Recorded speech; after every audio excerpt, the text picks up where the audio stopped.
Bismillahirrahmanirrahim. Assalamualaikum warahmatullahi wabarakatuh.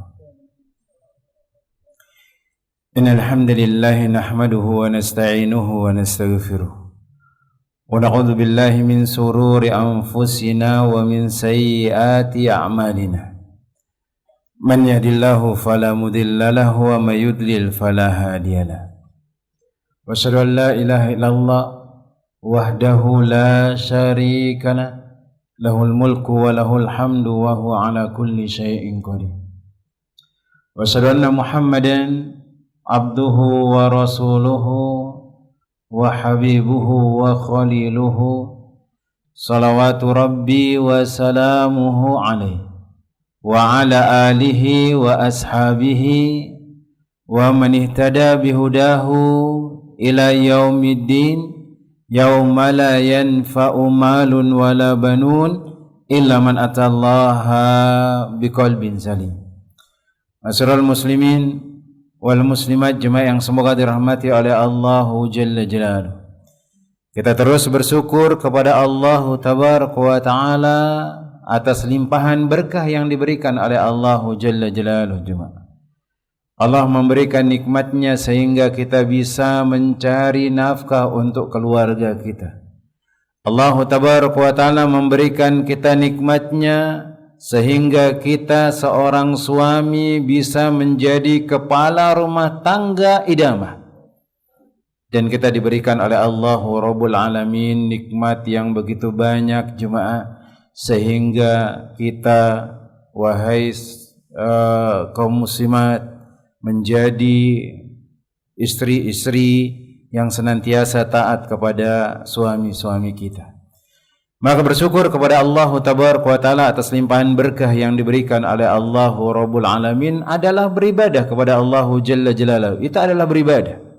Mensyukuri nikmat Allah Jalla Jalaluhu itu adalah ibadah yang mana kita akan peruntukkan ibadah tersebut kepada Allah Jalla Jalaluhu. Alhamdulillah alladzi bi ni'matihi tatimmu shalihat. Segala puja dan puji syukur yang diberikan oleh Allah Tabaraka wa Ta'ala kita sampaikan kepada Allah Jalla Jalaluhu. Puja dan puji syukur tersebut yang mana dengan nikmat yang diberikan oleh Allah Rabbul Alamin maka sempurnalah kebaikan-kebaikan. Kemudian salawat beriring salam kita ucapkan kepada Nabi kita Muhammad bin Abdullah sallallahu alaihi wasallam. Allahumma salli wa sallim wa zid wa barik wa an'im ala sayyidina wa maulana Muhammad bin Abdullah sallallahu alaihi wasallam. Ya Allah, semoga selawat beriring salammu, tambahan berkah dan nikmatmu senantiasa tercurahkan kepada hamba kekasihmu ya Allah, kekasih kami ya Allah, junjungan kami ya Allah, Muhammad bin Abdullah sallallahu alaihi wasallam.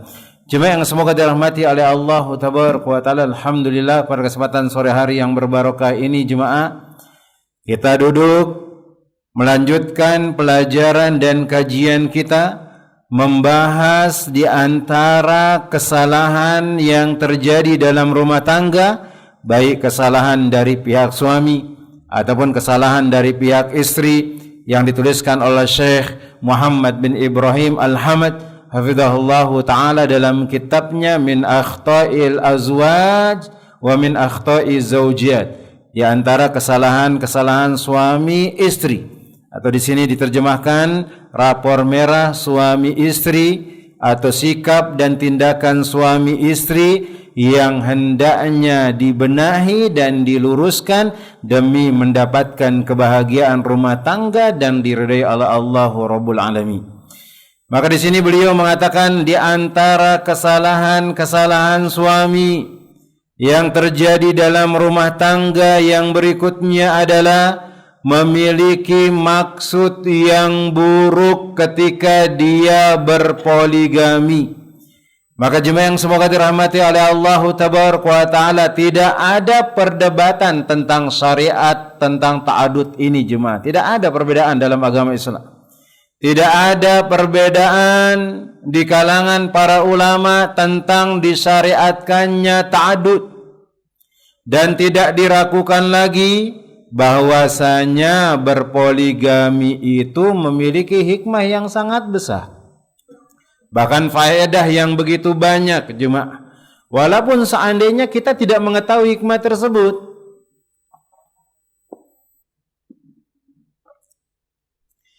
tapi ingat, apa yang disyariatkan oleh Allah Jalla Jalaluhu dalam syariatnya adalah memiliki keutamaan dan memiliki hikmah. Walaupun terkadang hikmah itu tidak nyampe ke kepala kita. Maka apa yang disyariatkan oleh Allah Tabaraka wa Ta'ala itu adalah yang terbaik. Dan apa yang dilarang oleh Allah Rabbul Alamin itu adalah sesuatu yang akan mendatangkan keburukan. Maka jemaah yang semoga dirahmati oleh Allah Tabaraka wa Ta'ala, hal itu akan bisa dirasakan oleh seorang hamba walaupun ia memiliki perhatian yang sedikit terhadap berbagai rahasia syariat Islam.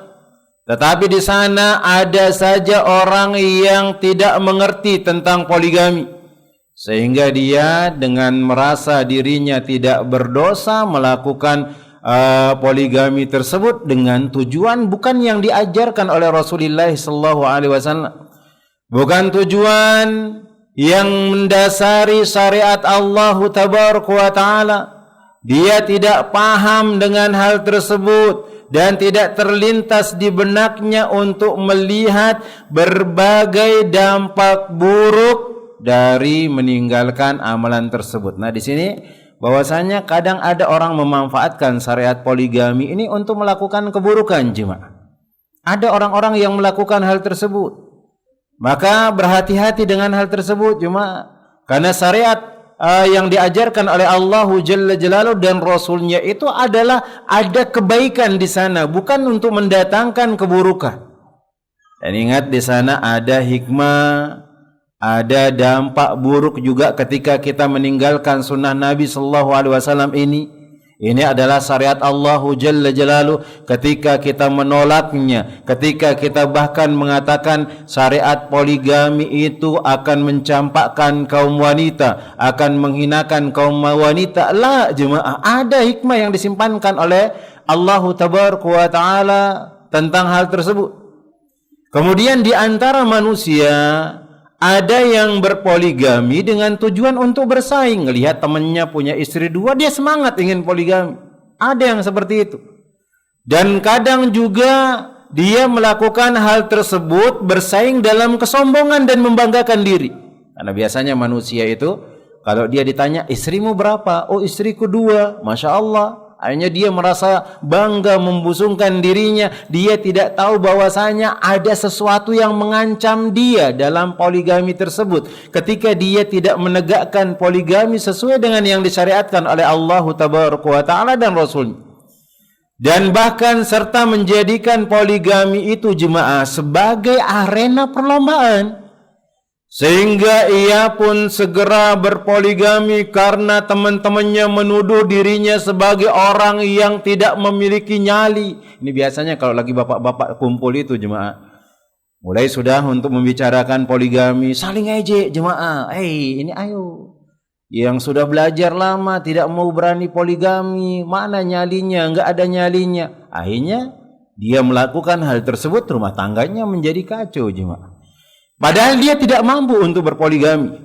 Bahkan terkadang salah satu dari temannya ini ada yang berjanji kepadanya akan membiayai atau memberikan biaya pernikahan jika dia ingin berpoligami.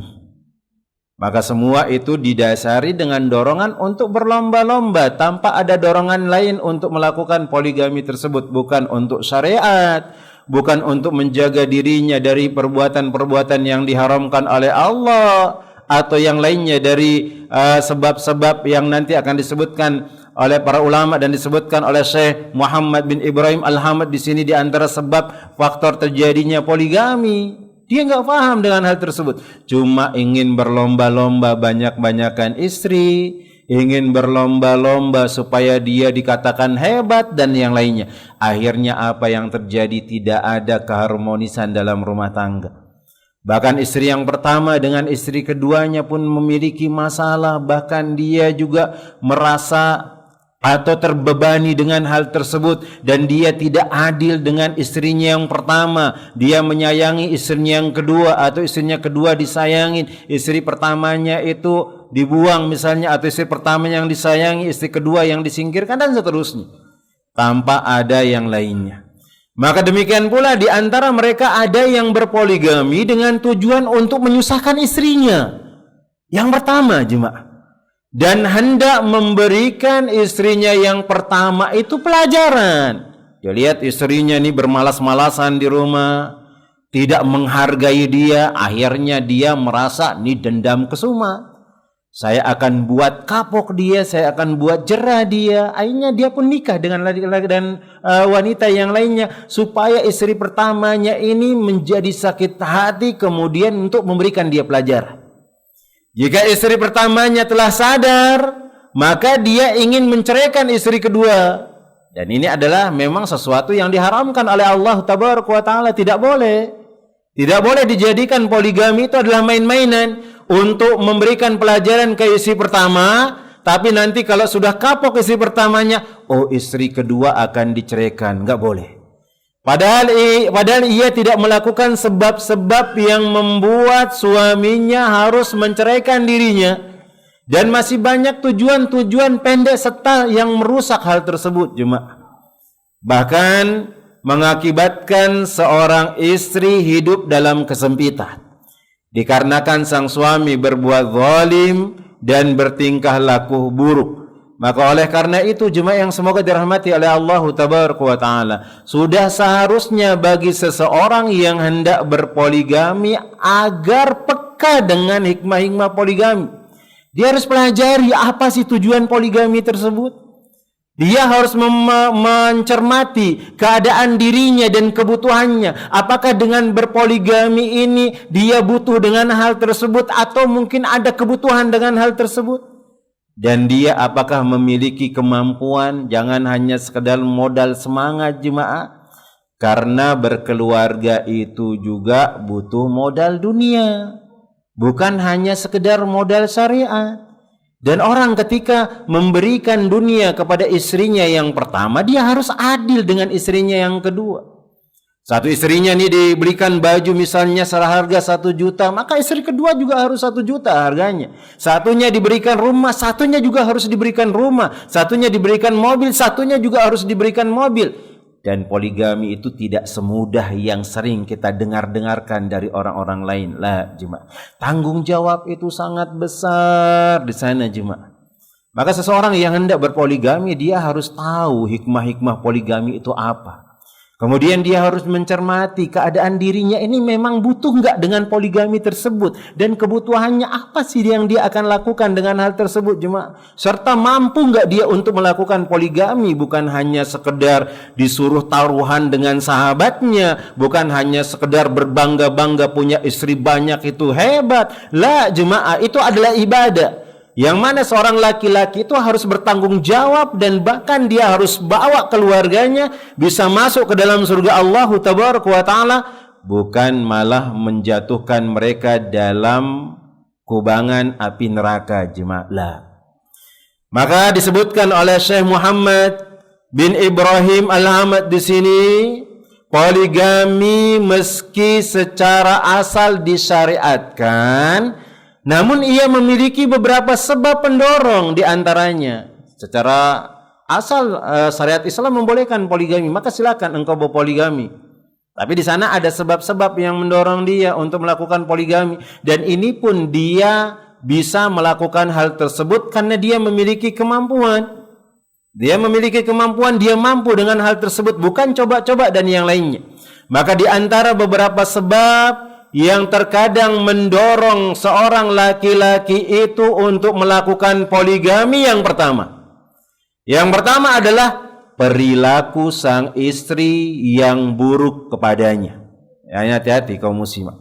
Kadang-kadang seorang suami itu walaupun tidak ada niatan dia melakukan poligami, tapi kalau kita sebagai seorang istri terus melakukan keburukan, terus melakukan pembangkangan kepada suami kita, akan terbesit dalam hatinya ingin cari yang lain, jemaah. Hati-hati dengan hal tersebut.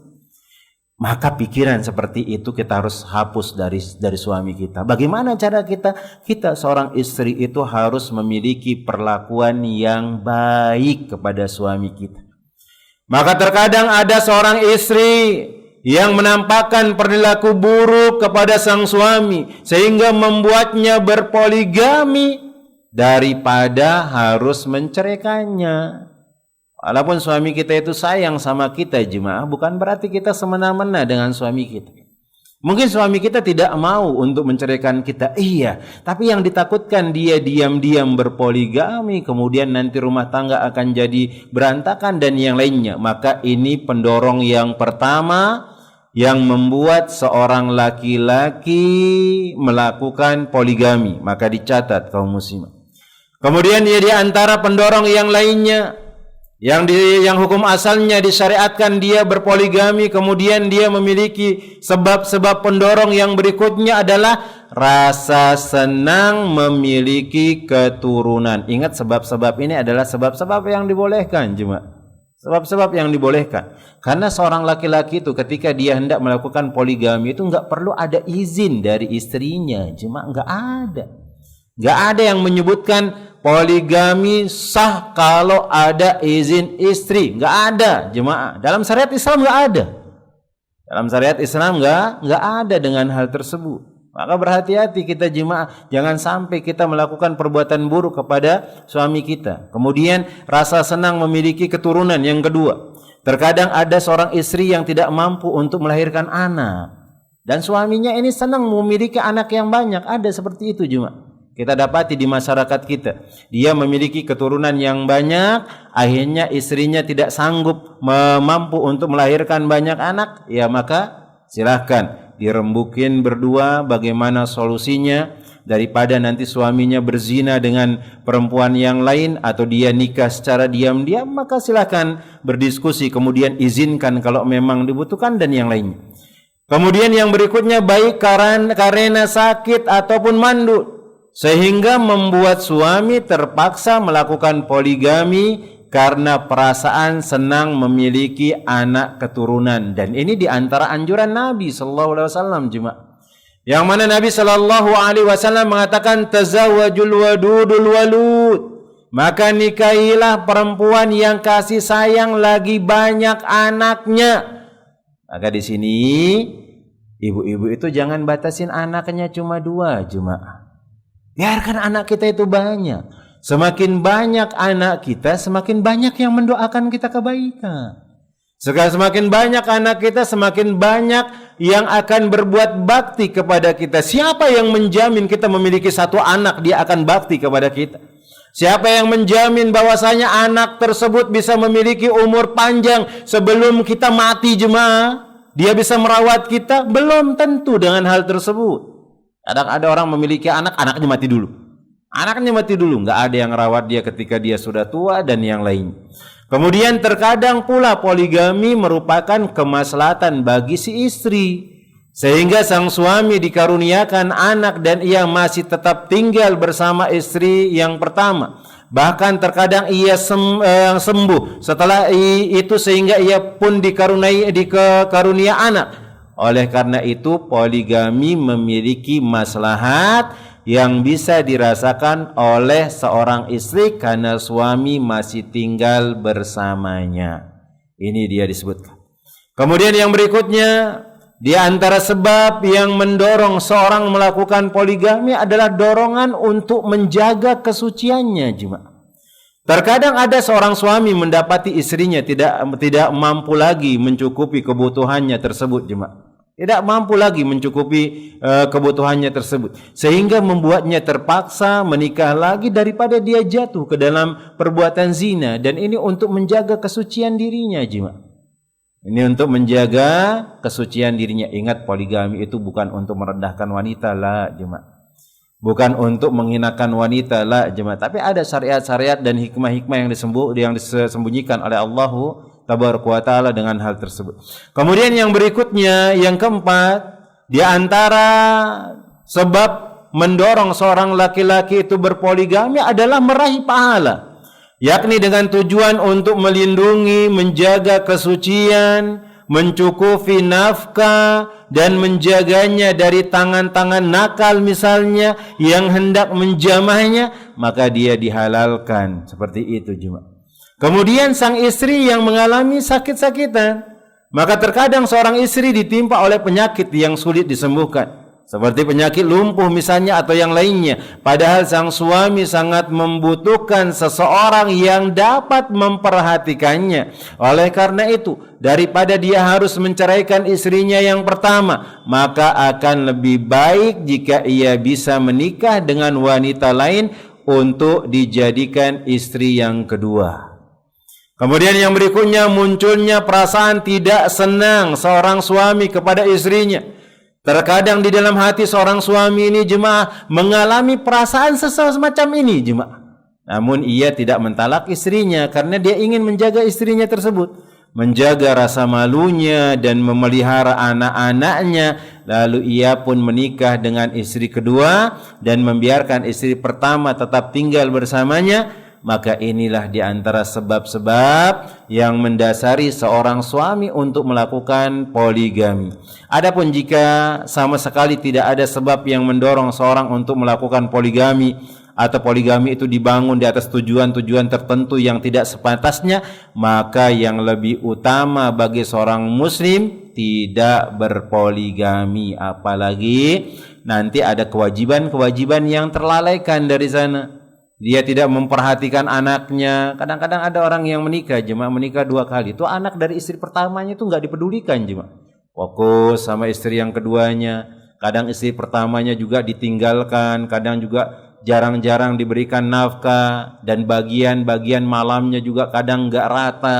Hati-hati dengan hal tersebut. Dan ini diantara beberapa pendorong yang membuat laki-laki itu melakukan poligami. Maka kalau nggak ada hal ini terjadi jemaah, istrinya itu baik hati, kemudian dia juga istrinya itu masih subur, kemudian juga istrinya bisa menjaga kesucian suaminya, kemudian dia bisa juga mendapatkan pahala dari istri pertamanya, kemudian istrinya juga sehat-sehat walafiat, tidak ada penyakit pun yang menghampirinya, kemudian tidak ada pula rasa tidak senang kepada istrinya, maka lebih utama dia tidak melakukan poligami. Maka sehingga istri harus berbenah diri dengan hal tersebut, sehingga dia senantiasa memiliki suaminya sampai dia meninggal dunia. Tapi ingat, poligami itu adalah syariat Allah Tabaraka wa Ta'ala, yang mana memang hukum asalnya disyariatkan. Maka kita tidak boleh membenci poligami, kita tidak boleh menghinakan poligami, karena itu adalah syariat Allah. Adapun kalau kita nggak mau dipoligami, maka terserah itu kembali kepada kita sendiri. Bahkan disebutkan jemaah yang semoga dirahmati oleh Allah Tabaraka wa Ta'ala, oleh Imam Syafi'i rahimahullahu ta'ala, kalau ada seorang perempuan yang dia mensyaratkan dirinya tidak dinikahi lagi di atasnya, atau tidak berpoligami suaminya selama dia masih hidup, maka syarat seperti ini dibolehkan dalam agama Islam, dan itu bukan berarti menentang poligami lah.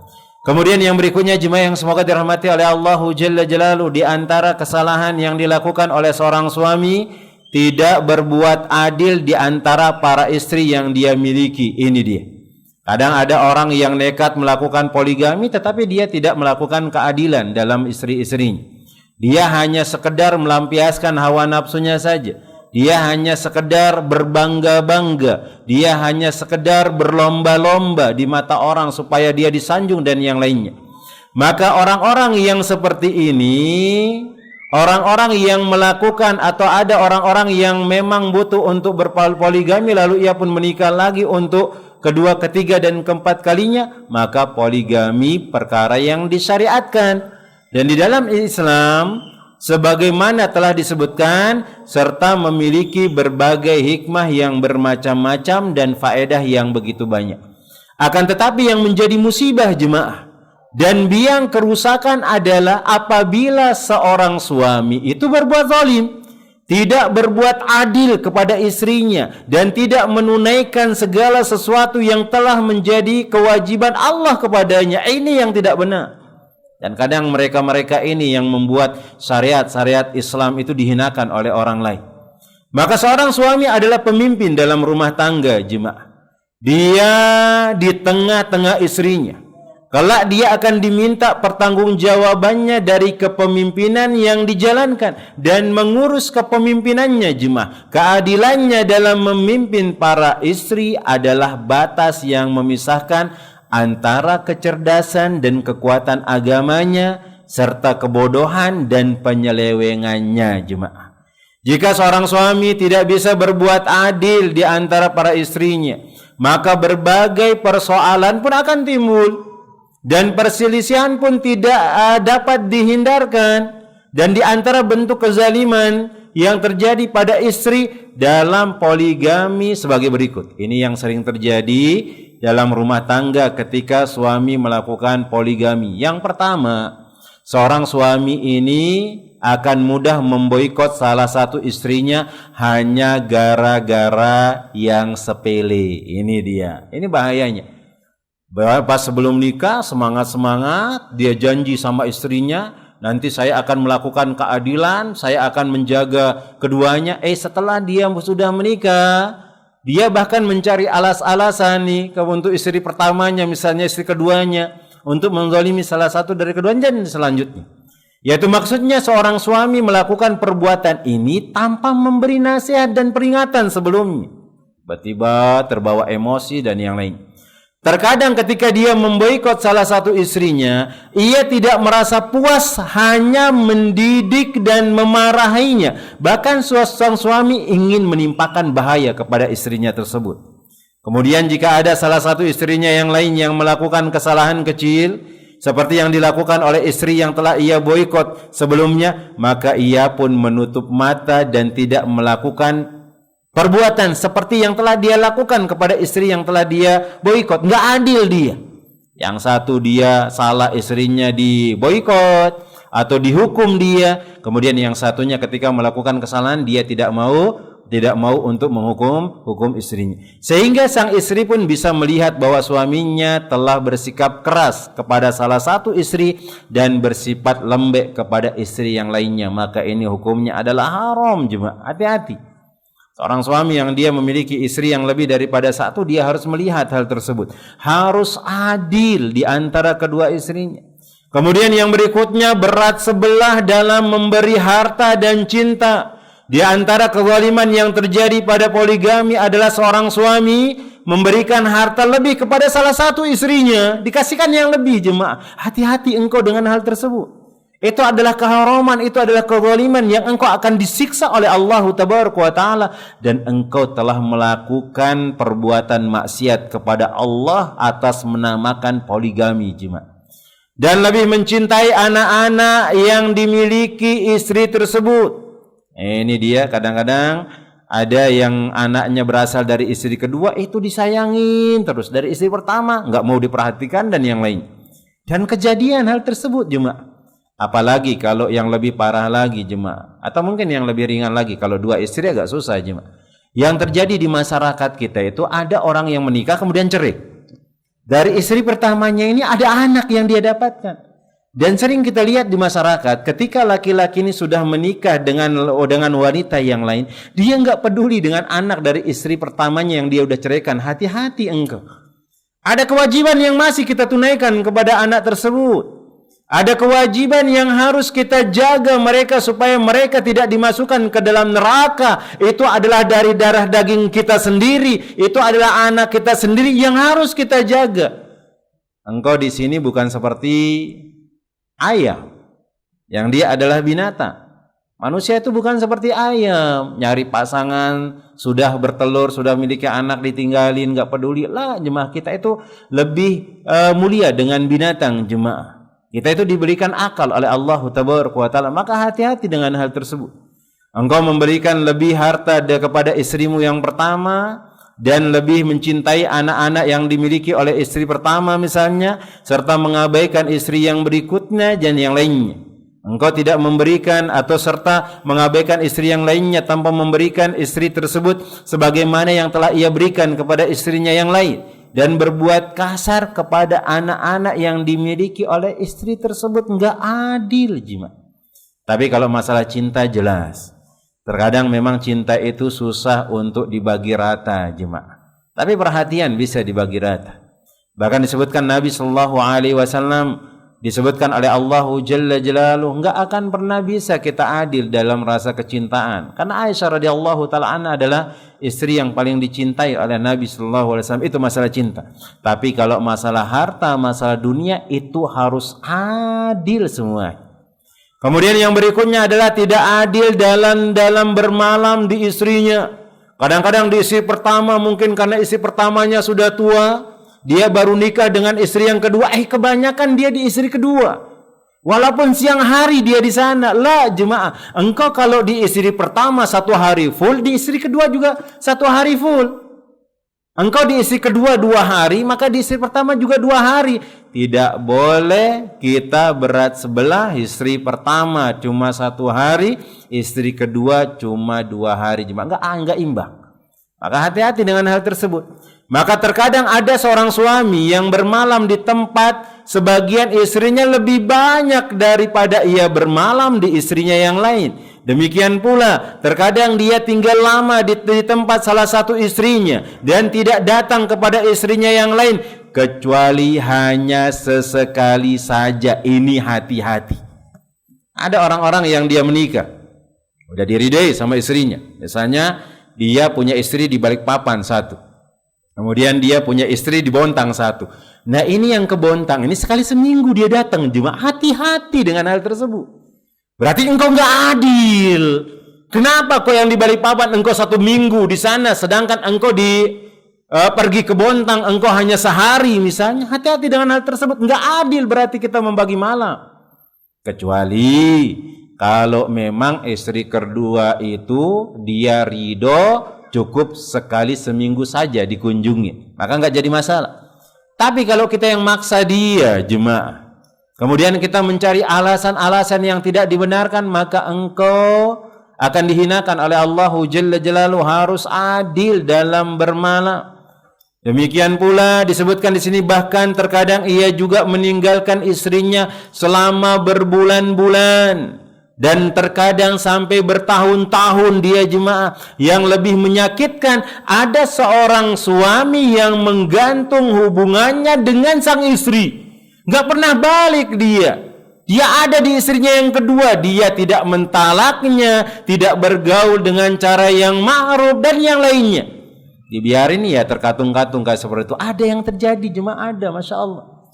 Di masyarakat kita ada. Anda dapati hal tersebut. Dia tidak menceraikan istrinya yang pertama, tapi dia tetap mengirimkan uang belanja untuk anaknya. Terus dia enggak pernah nelpon istrinya yang pertama. Dia datang juga ke Balikpapan, dia enggak pernah nengok datang ke istrinya yang pertama, seperti itu.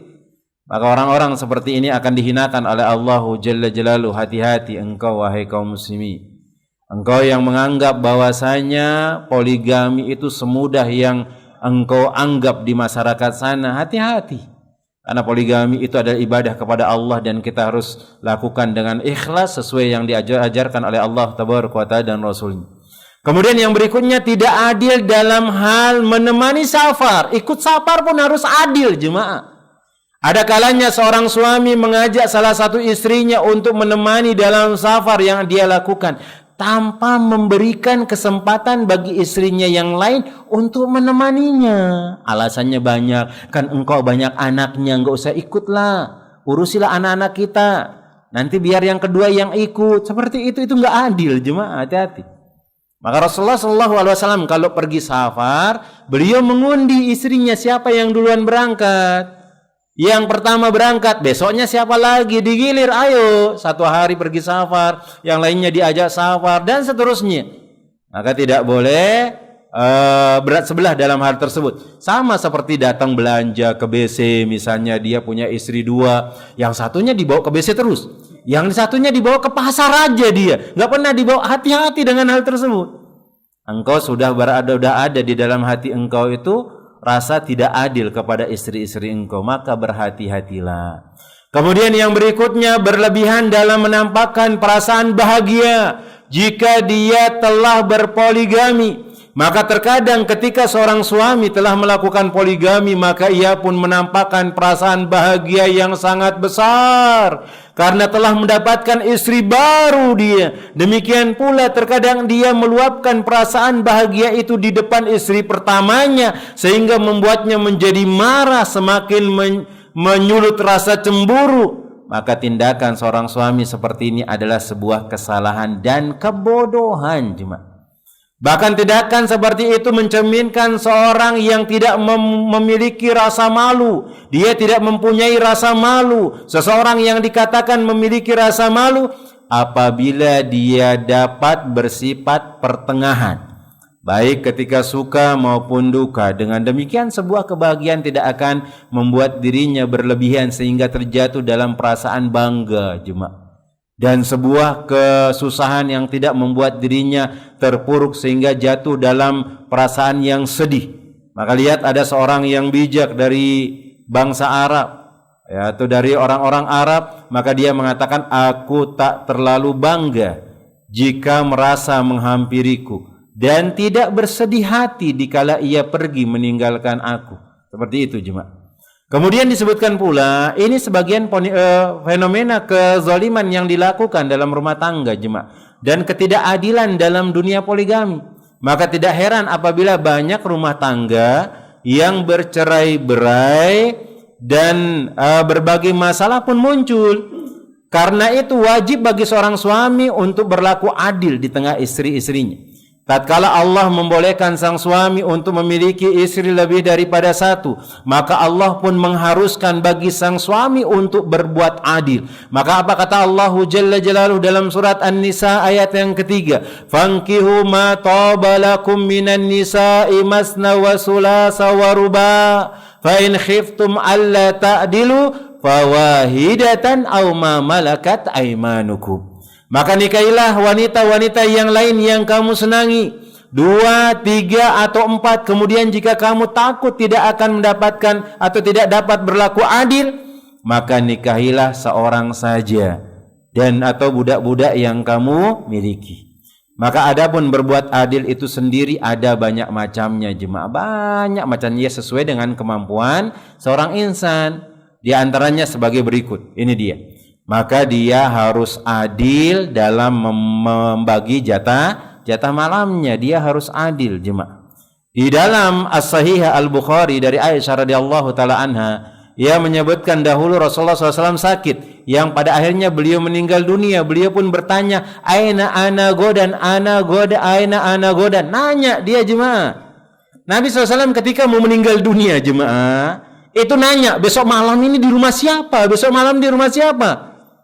Nah, di rumah siapa? Maka dia ternyata besok malam itu di rumahnya Aisyah. Ya sudah, sambil sakit-sakitan itu Rasulullah SAW ke rumah sana, ke rumahnya Aisyah. Kalau kita enggak, apalagi sakit, enggak sakit aja enggak datang ke istri yang berikutnya, apalagi yang sakit. Nabi pun walaupun sakit masih nanya dengan hal tersebut. Ini lagi sakit di istri kedua, ya diam sudah di istri kedua. Kapan dia baru sembuh total baru dia bisa kunjungin ke istrinya yang pertama? Enggak adil engkau dengan hal tersebut, hati-hati. Maka ketika itu Rasulullah SAW sangat menunggu hari yang telah beliau tetapkan untuk bermalam di rumah Aisyah. Sehingga pada akhirnya para istri beliau mengizinkan akan beliau bermalam di rumah manapun yang beliau inginkan. Maka beliau pun tinggal di rumah Aisyah sehingga beliau meninggal di sisinya Aisyah radhiyallahu taala anha. Maka adil dalam membagi waktu. Hati-hati engkau yang berpoligami. Maka engkau harus adil dari segala hal. Bukan hanya sekedar harta, tapi bermalam pun harus adil juga. Kemudian yang kedua, adil ketika mengajak safar. Jika seorang suami ingin agar salah satu istrinya ini yang ia miliki menemaninya dalam safar, maka seluruh istrinya itu harus ridho. Harus ridho dia, jemaah.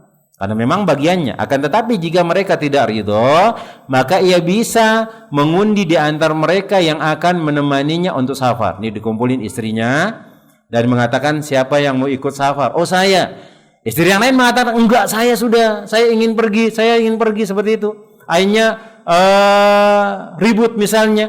Maka pada waktu kondisi seperti itu dia boleh diundi siapa yang dia ajak untuk apa? Untuk pergi safar. Dan ini telah datang hadisnya dari Nabi sallallahu alaihi wasallam dari as-sahihain dari Aisyah radhiyallahu taala anha, anna Nabiy sallallahu alaihi wasallam kana idza arada safaran afra'a baina nisaihi. Nabi sallallahu alaihi wasallam kalau ingin melakukan safar, beliau mengundi istri beliau siapa yang dibawa. Karena semua istri beliau itu ingin ikut safar. Semuanya ikut safar. Jadi jalan tengahnya itu ya diundi. Kemudian yang berikutnya adil dalam memberi nafkah, pakaian, pemberian dan yang lainnya harus adil. Engkau kalau diam-diam memberikan istri pertama engkau itu cincin, maka istri kedua juga harus dikasih. Mungkin gak ketahuan sama istri yang kedua, tapi Allah itu tahu dengan hal tersebut. Engkau belikan sepatu yang bagus ke istri yang pertama, maka istri kedua juga harus diberikan sepatu yang bagus. Engkau memberikan HP yang baru misalnya ke istri yang kedua, yang dia mungkin diberikan iPhone 15 misalnya, istri pertama juga iPhone 15. Jangan diberikan Android dan yang lainnya, itu enggak adil jemaah. Hati-hati. Itu adil dalam memberikan nafkah, bahkan pemberian pun juga harus adil. Kecuali kalau salah satunya istri itu merasa ridho, maka dia memberikan haknya atau menggugurkan haknya tersebut, silakan. Seperti yang dilakukan oleh Sauda untuk Aisyah radhiyallahu taala anha. Sauda, dia sudah merasa dirinya sudah tua, akhirnya bagian malamnya itu dikasihkan ke Aisyah. Berarti Aisyah mendapatkan 2 malam, gak ada yang berani cemburu yang lainnya. Karena memang seperti itu ketentuannya. Jatahnya Sauda diberikan kepada Aisyah. Apa kata Allah Tabaraka wa Ta'ala menyebutkan di sini, bagaimana seseorang itu dia harus memberikan semua pakaian, nafkah, tempat tinggal kepada istrinya. Kemudian dia juga tidak mengapa baginya apabila dia sedikit selisih lebih dari pemberian tersebut, yang penting tidak banyak selisihnya misalnya atau yang lainnya. Kemudian adapun orang yang dia membawa hatinya agar tidak terlalu condong dalam menuruti rasa cinta dan semaksimal mungkin tidak memaksakan perbuatan itu, karena cinta itu susah jemaah. Sebagaimana Allah Tabaraka wa Ta'ala mengatakan dalam firman-Nya surat An-Nisa 129, "Walan tastati'u an ta'dilu bainan nisa'i walau harastum fala tamilu kullal maili fatadaruha kal mu'allaqah." Dan kamu sesekali tidak akan mampu berbuat adil di antara istri-istrimu walaupun kamu sangat ingin berbuat demikian. Oleh karena itu janganlah kamu terlalu cenderung yang kamu cintai sehingga kamu biarkan yang lainnya terkatung-katung. Adapun yang masalah cinta jelas kita susah, tapi jangan karena kita saking cinta kepada istri atau salah satu istri akhirnya kita melelehkan yang lainnya. Kemudian disebutkan oleh Ibnu Hajar, beliau menjelaskan, Al-Baihaqi menyebutkan hadis dari jalan Ali bin Abi Thalha dari Ibnu Abbas tentang firman Allah Subhanahu wa Ta'ala, dan kamu sesekali tidak akan mampu. Ibnu Abbas menjelaskan yakni dalam hal rasa cinta dan berhubungan dengan sang istri. Kan kadang-kadang enggak sama jemaah. Nah, enggak bisa, susah kita dengan hal tersebut. Melakukan seperti ini kadang-kadang enggak sama. Mungkin ya dia di istri pertamanya posisinya beda, istri keduanya posisinya beda, maka jelas kita susah dengan hal tersebut. Maka hal tersebut tidak bisa kita lakukan. Kemudian Nabi SAW mengancam orang-orang yang tidak bisa berlaku adil pada istrinya dengan ancaman, man kanat lahu imra'atani famala ila ihdahuma jaa yaumal qiyamati wa shikkuhu ma'ilun. Maka barang siapa di antara kalian yang memiliki 2 istri atau lebih, lalu dia condong kepada salah satunya, maka ketika datang pada hari kiamat, dia datang dalam keadaan pundaknya miring sebelah. Kemudian sesungguhnya dahulu Nabi Shallallahu Alaihi Wasallam berbuat adil kepada istri-istrinya dalam hal pembagian jatah malam, nafkah, dan bahkan serta beliau berdoa, Allahumma hadza qasmi fima amliku falatumni fima tumliku wala amliku. Ya Allah, ini adalah pembagianku dalam hal yang aku miliki, maka jangan engkau mencelakaiku dalam hal yang engkau miliki namun tidak aku miliki.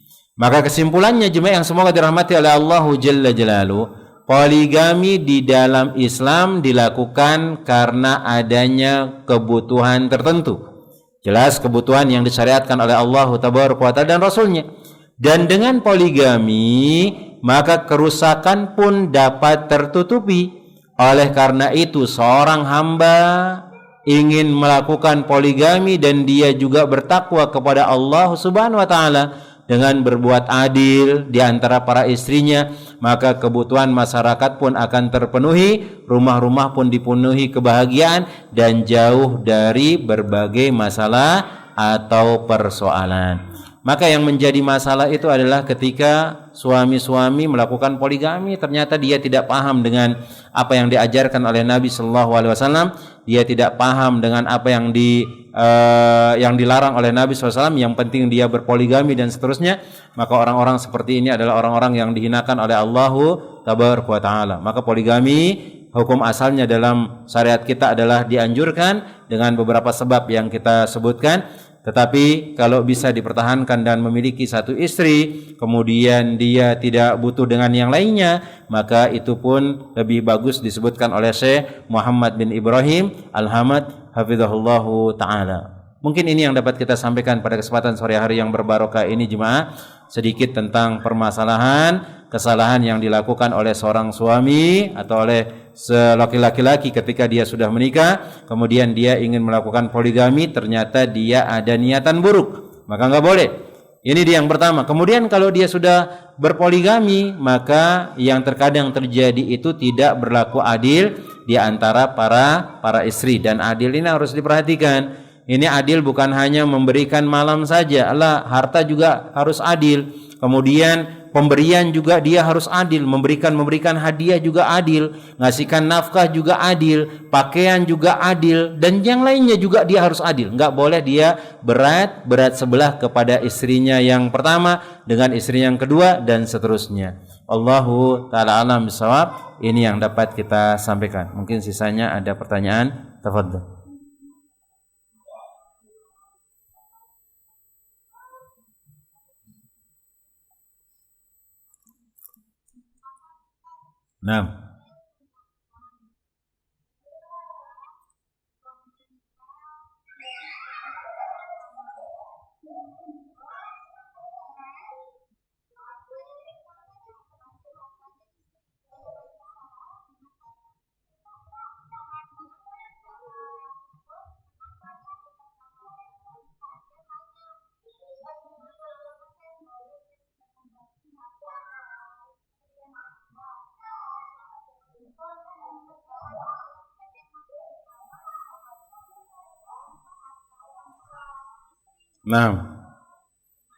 Nah, dia gak zalim jemaah, itu hartanya sendiri. Kan kita sudah bahas, harta istri itu gak boleh dikuasai oleh suami. Harta istri, tapi kalau harta suami ya ada harta istri di sana. Nah, ini enaknya dia di istri, makanya kalau punya harta sendiri itu gak boleh diambil secara zalim oleh suami, gak boleh dirampas. Ternyata dia ketika jadi istri pertama, dia punya usaha dari hartanya sendiri, dari orang tuanya. Dia dikasihkan duit, dia punya usaha, dibantu-bantu sama suaminya. Suaminya cuma bantu saja di sana, nggak ada modalnya memang suami tersebut. Ternyata ada masalah, cerailah dia dengan istri pertama. Lah harta ini kayak gimana? Dia ajukan ke pengadilan, jelas dia akan dapat karena ada buktinya. Dan dalam agama pun jelas dia akan dimenangkan. Karena itu adalah haknya, bukan hak suaminya. Kecuali kalau dia mau bagi sedikit ke mantan suaminya, silakan, gak jadi masalah karena haknya tersebut. Kemudian dia tidak membagikan ke istri kedua. Apa yang mau dibagikan ke istri kedua? Gak ada haknya istri kedua dalam usaha tersebut. Kecuali dia nanam saham. Maka kalau dia nanam saham, seukuran harta yang dia tanam sahamnya itu kasihkan. Kalau memang sama-sama 75% dengan 25% hartanya atau modalnya, kasihkan dia 25% tersebut. Karena memang itu haknya. Adapun kalau dia yang punya usaha, maka jelas dia tidak zalim dengan tidak memberikan sepeser pun kepada suaminya tersebut atau kepada madunya, yaitu istri kedua dari suaminya, maka dia tidak zalim karena itu adalah hartanya. Ingat, harta istri itu suami, wahai kaum muslimin, sang suami, harta istri itu bukan milik kita yang jadi suami, tapi sang istri nggak boleh pelit, bareng-bareng. Seperti itu. Kalau nggak ada rezekinya suami, ya keluarinlah untuk beli lauk dan yang lainnya. Dan itu yang kita lihat di masyarakat kita, masya Allah, di jemaah-jemaah kita seperti itu, masya Allah jemaah. Sang istri ini nggak pelit sama suami, tapi ingat harta istri itu bukan milik suami dan nggak boleh diambil secara zalim, apalagi sampai harus ke pengadilan. Nggak perlu, sudah kasih, sudah dia yang memiliki hak. Di pengadilan juga pasti akan dapat dia. Apalagi kan dia ada data-datanya kan, dia ada surat-suratnya, malahan dia yang mengelola dan seterusnya. Suami itu nggak akan dapat, dan itu bukan kezaliman, bahkan itu adalah keadilan, bukan kezaliman. Tapi kalau mau menyantuni suaminya yang miskin, dia udah miskin nekat nikah, dia bermodalkan melihat usaha istrinya banyak nih, seolah-olah ini juga kadang-kadang membuat istri kedua atau perempuan yang lain mau dilihat kayak orang kaya, ini kayaknya bisa menafkahi, ternyata dari hasil istrinya. Jangan macam-macam kita kasih seperti itu jemaah, kita yang ditendang sama istri susah. Nah, kecuali kalau istri yang mendukung, masya Allah, maka silahkan jemaah yang semoga dirahmati oleh Allah tabaraka wa ta'ala. Maka itulah yang disebutkan oleh Allah tabaraka wa ta'ala dan Rasulnya, dan dalam hukum perdata pun dia pasti akan menang, dan itu bukan perbuatan zalim. Wallahu ta'ala alam bisawab, karena itu adalah hartanya. Nah, karena nanti juga di dalam perdata itu jemaah, di pengadilan nanti biasanya dia kalau ada usaha barang itu kan nanti ada namanya harta gono gini jemaah. Itu usaha bareng bersama, nanti akan dibagi dalam pengadilan tersebut. Dia yang dia keluarkan berapa, yang perempuan berapa, dibagi dia, kemudian dikasih dia masing-masing. Itu yang sering kita dengar harta gono gini, yang dia memiliki usaha berdua, maka itu dibagi sesuai dengan yang dia miliki, bukan tidak adil yang dan seterusnya. Dalam syariat kita seperti itu. Dan Anda lihat juga waktu anak KKN di situ atau PKL waktu di pengadilan agama, kita lihat pun yang terjadi seperti itu. Yang dia memiliki harta sekian-sekian sama suaminya dibagi. Nah, Allah ta'ala alam bisawab. Ada yang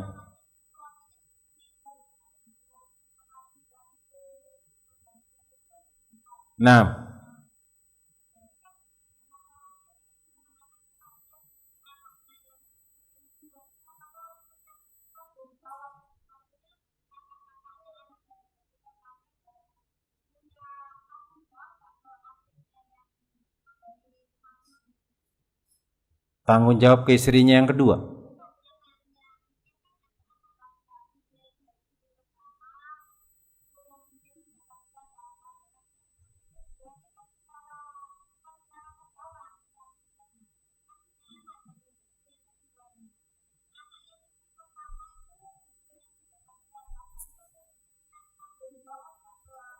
Enam, apakah dia punya tanggung jawab? Karena kalau kita lihat dalam silsilah berarti dia kan saudara sebapak. Apakah dia punya tanggung jawab? Jelas, itu adalah adiknya, itu adalah adik sebapaknya. Dia satu jalur itu, cuma dari bapak saja.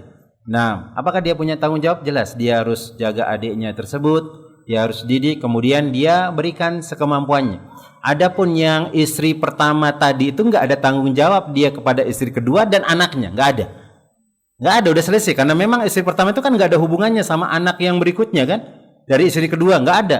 Tapi anak yang dari istri pertama ini ada tanggung jawab ke anak yang di istri kedua, karena dia sama-sama bapaknya satu.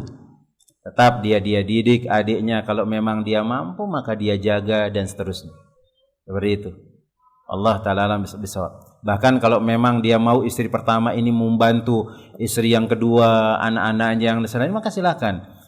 Saling menolong dalam kebaikan itu dianjurkan, siapapun mereka, apalagi dia adalah keluarga dekat kita atau madu kita misalnya selama suami kita ini masih hidup, maka itu yang terbaik. Dan ingat, membantu orang itu akan mendatangkan pertolongan Allah Rabbul Alamin.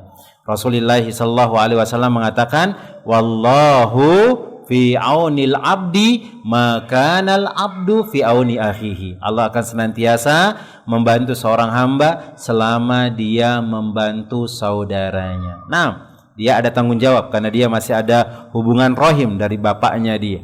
anak atau adik sebapaknya dia. Nah, dia jaga tuh adiknya dan seterusnya. Nah, Allah Ta'ala alam shawab. Ada yang lain lagi? Nah, jemaah, kalau tidak ada pertanyaan maka kita cukupkan. Jemaah yang semoga dirahmati oleh Allah Jalla Jalaluhu, semoga Allah Tabaraka wa Ta'ala senantiasa memberikan kita kemudahan dalam menjalankan syariat ini jemaah, menjalankan dalam ketaatan kepada Allah Tabaraka wa Ta'ala, mendekatkan diri terus kepada Allah Rabbul Alamin dan menjadikan kita orang-orang yang bertakwa, kemudian memudahkan kita masuk ke dalam surganya, amin ya rabbal alamin. Dan semoga Allah Tabaraka wa Ta'ala memudahkan semua urusan kita baik dunia maupun urusan akhirat kita. Kita cukupkan dengan doa kafaratul majlis.